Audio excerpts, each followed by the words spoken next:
Regardez comme un sujet de joie les diverses épreuves auxquelles nous pouvons être exposés, c'est ce que dira Jacques dans son chapitre 1 du verset 2 à 4. Alors les épreuves auxquelles nous pouvons être exposés, comment les regardons-nous, comment les voyons-nous, comment les vivons-nous?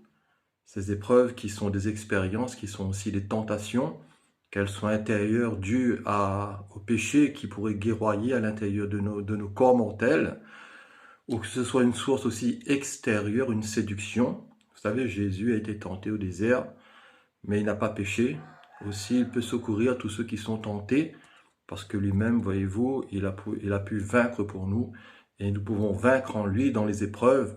Nous apprenons aussi beaucoup de choses à nous connaître, à connaître les autres, à apprendre au travers des choses, voyez-vous, des circonstances, et des événements qui soient peut-être pas toujours favorables, mais à apprendre aussi, voyez-vous, beaucoup de choses. Les épreuves changent aussi notre mentalité, notre façon de voir, notre manière d'aborder aussi les choses et les difficultés.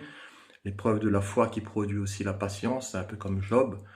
Voyez-vous, il a appris aussi à connaître ses amis qui étaient là, des consolateurs fâcheux, qui étaient un peu comme des médecins de néant.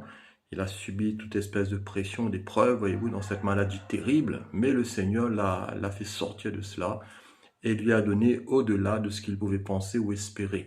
Alors, afin que vous soyez parfaits, c'est-à-dire complets, les épreuves produisent aussi une croissance, une maturité, et cela nous emmène à la ressemblance de Christ.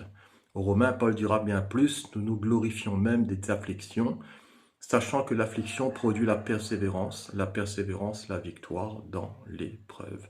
La Bible nous dit, car vous avez besoin de persévérance, afin qu'après avoir accompli la volonté de Dieu, vous obteniez ce qui vous est promis. Des fois, on peut dire qu'on a besoin un peu d'argent, on a besoin d'un peu de tranquillité, ou que sais-je, mais nous avons besoin de persévérance. Par votre persévérance, vous sauverez vos âmes.